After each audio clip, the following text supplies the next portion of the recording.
Alright guys, welcome back to the Drone Camps channel. I'm just back from flying this, and you know what? It's awesome. I think it's absolutely awesome. I was in freak out mode flying this, and the name of this video is Freak Out. It's KingKong 95GT Freak Out because it is a lot of fun to fly. It has tons of boost and power, and it floats a lot. When I do an inverted flip and I come back around and looking at the ground, it just floats a whole lot. Now, it was really super windy when I flew, but right away on the sticks, on the controls, I had the rates up to about 0.75, and this thing was an animal. It was awesome. I wanted to do skate park tricks with it because it's really maneuverable in acro and on air mode. It also has beta flight on here, which is great because it took about 10 minutes to set it up with my FRSKY receiver. And this FRSKY receiver that they're including with this one, check out how long this antenna in the back is coming out the top here.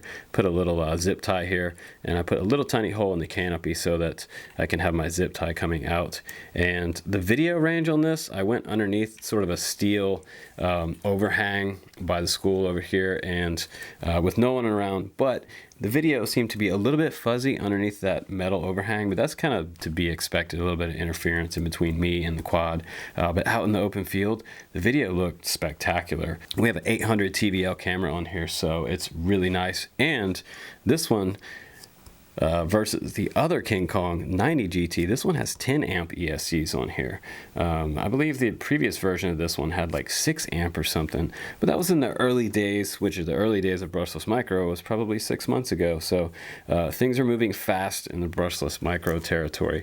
It does come with those standard KingKong style props, and you know what? I broke a lot of these in my flight tests, mainly because I was trying to fly it to its full potential and really show you guys what it was capable of.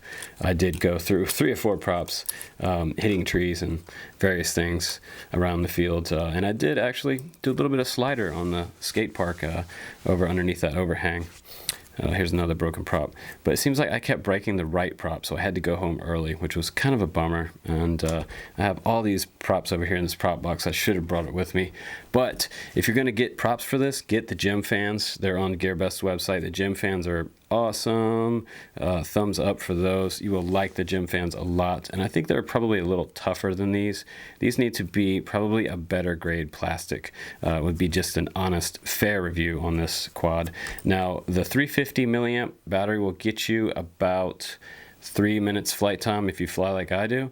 If you're just cruising around, you might get 3.5 to 4, but that's a 2S 35C. So this is an upgraded battery from the last one included by KingKong. So 35C, a little better. We could probably bump up the C rating a little bit, but these are nice and cheap.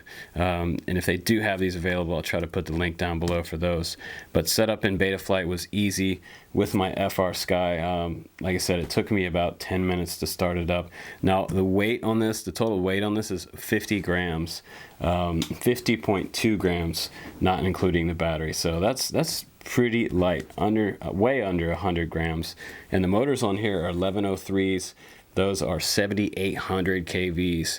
So those have a really nice high end on your punch out. You will notice that this one has a little more power than the original KingKong 90GT does. And it still has that rubber band on the bottom, kind of the same strap right there. I'd probably put a little piece of Velcro across here because you can see it's kind of exposed there and exposed to your battery and maybe taking some hits.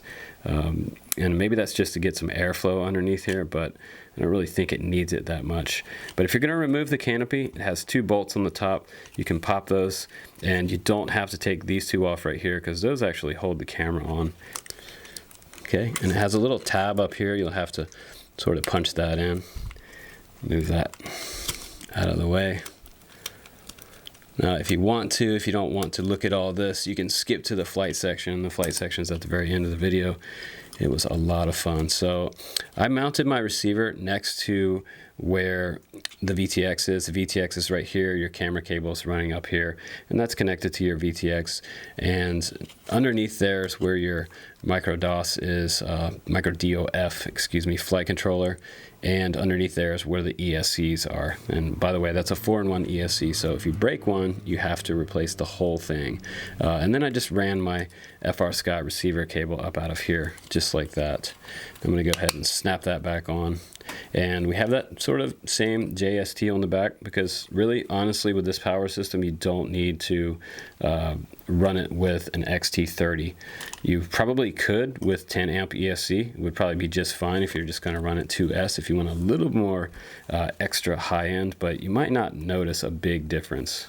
So also in the box, you do get an instruction manual along with it, and it does have Mandarin on one side and you have English on the other, telling you about all the good stuff in here, like 25 milliwatt transmitter, 16 channels on that 25 milliwatt transmitter. But the cool thing is that this went all the way across the field and under the overhang. I mean, I was way over there, especially with my control. I never lost signal, and I was actually behind some things at some point during that flight, so or during those couple flights, but it just held in.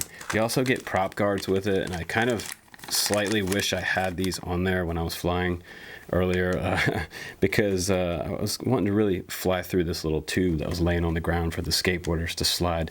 It was just big enough around for this thing to fit through. If I had these on there, I would have definitely gone through there. I just didn't want to break any more props today.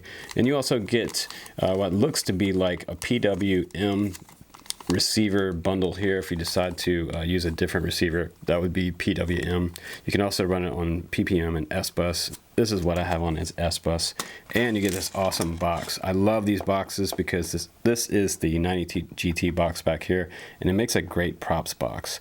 So I've got a props box, and this one actually fits inside this with everything on it. So you can fit it in just like that, and you're good to go to the field, and you won't break any props on the way there. I kind of like to do that for my 95GT. Pretty cool. So you can also fly this on Spectrum.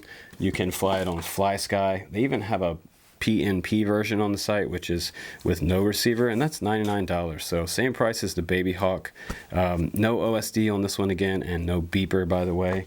So I think it's a pretty good price point for an entry-level brushless, but it really flies like a pro brushless quad, because you can do just about anything with this thing. So also we have the FUTABA receiver on there as well, so you can actually get a FUTABA setup for this. So no radio in the Spectrum is left out. Whatever protocol you're flying, you can probably get the receiver on this one. So everything tucked up neatly inside the canopy, and protected everything quite well in my crashes and hanging from trees. But anyway, enough talk about this awesome 95GT. Let's go outside, and I'll show you the flight test of this little guy. Enjoy the flight. I'm Justin Davis. I'll see you on the next one.